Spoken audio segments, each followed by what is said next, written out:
اور door to door campaign ہو، corner meetings ہوں، جلسے ہوں، Peoples Party was missing from the equation. اور اسی طرح جو آزاد جموں اور کشمیر کی سیٹیں ہیں اس پر سرویز بھی ہوئے، اس پہ ماہرین نے اپنی رائے بھی دی.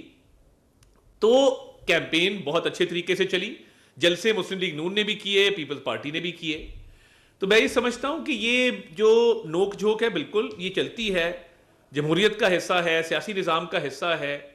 مگر اب یہ جو الزام تراشی کی جا رہی ہے، اور اب الحمدللہ کیونکہ ہمیں سمپل میجورٹی حاصل ہو چکی ہے تو اس کو خوش دلی سے تسلیم کرنا چاہیے. اگر یہ اسی طرح الزام تراشی کرتے رہیں گے تو اس کا نتیجہ کوئی نہیں نکلے گا، کیونکہ ان کے پاس نہ ثبوت ہیں، نہ ان کے پاس شواہد ہیں، نہ ان کے پاس کوئی آرگیومنٹ ہے. تو بالکل آپ کا اگر منشور کمزور تھا یا آپ نے تعمیر و ترقی میں کبھی حصہ نہیں ڈالا کشمیر کی، اور مسلم لیگ نون کی قیادت میاں نواز نے ہمیشہ کشمیر کی ترقی کو اپنی ترجیحات میں رکھا.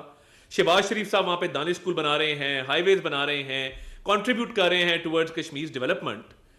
تو ہماری قیادت تو وہاں پر یہ نعرہ لے کر گئی تھی کہ پنجاب کے اندر بہت ڈیولپمنٹ ہوئی ہے تمام مسلم لیگ نون کے ادوار میں، شہباز شریف صاحب کے دور میں بھی، مریم نواز شریف صاحبہ کے دور میں بھی.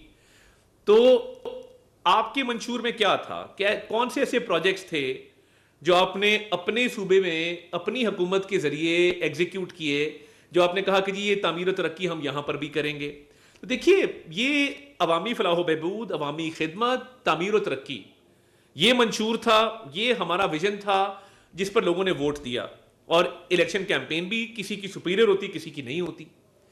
تو دیکھیے، جس طرح میں نے تسلیم کیا کہ گلگت بلتستان میں آپ کی اچھی کیمپین تھی اور آپ نے اچھے جلسے بھی کیے، آپ نے اچھی کیمپین بھی چلائی، اس کا نتیجہ نکلا. اسی طرح مسلم لیگ نون کی کیمپین آزاد کشمیر میں بہتر تھی. اور آپ جو الزامات لگا رہے ہیں، آپ کی اپنی ایڈمنسٹریشن ہے، آپ کے اپنے وزیر اعظم ہیں، اور یہ لوگوں کو پتا ہے کہ کشمیر کے الیکشن میں کیئر ٹیکر سیٹ اپ نہیں ہوتا، سٹنگ پی ایم کے تحت ہی الیکشن ہوتے ہیں، انہی کی ایڈمنسٹریشن ہوتی ہے.